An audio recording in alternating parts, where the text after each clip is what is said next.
को शिकार का बहुत शौक था। वे किसी भी तरह शिकार के लिए समय निकल ही लेते थे। बाद में वे अपने समय के बहुत ही अच्छे घुड़सवार और शिकारी भी कहलाए।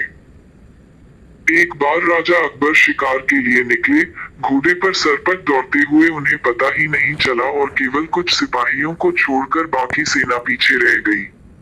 शाम घिर आई थी, सभी भूखे और प्यासे थे और समझ गए थे कि वो रास्ता भटक गए हैं। राजा को समझ नहीं आ रहा था कि वह किस तरफ जाएं। कुछ दूर जाने पर उन्हें एक तिराहा नजर आया। राजा बहुत खुश हुए, चलो अब तो किसी तरह वे अपनी राजधानी पहुंच ही जाएंगे। लेकिन जाए तो जाए किस तरफ? राजा उलझन में थे। वे सभी सोच में थे किंतु कोई युक्ति नहीं सूझ रही थी। तभी उन्होंने देखा कि एक लड़का उन्हें सड़क के किनारे खड़ा खड़ा घूर रहा है। सैनिकों ने यह देखा तो उसे पकड़कर राजा के सामने पेश किया। राजा ने कड़कती आवाज में पूछा, ए लड़के, आगरा के लिए कौन सी सड़क जाती है? लड़का मुस्कुराया और कहा, जनाब, ये सड़क चल नहीं सकती तो ये आगरा कैसे जाएगी?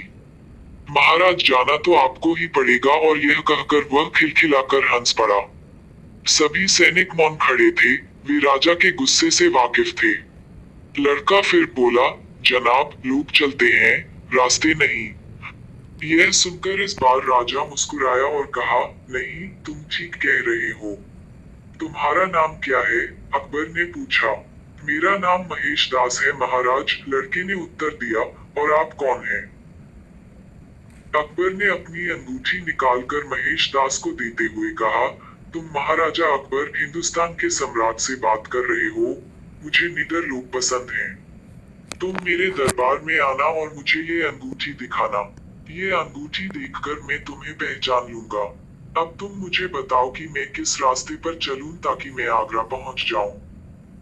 महेश दास ने सिर झुकाकर आगरा का रास्ता बताया और जाते हुए हिंदुस्तान के सम्राट को देखता रहा। इस तरह अकबर भविष्य के बीरबल से मिले।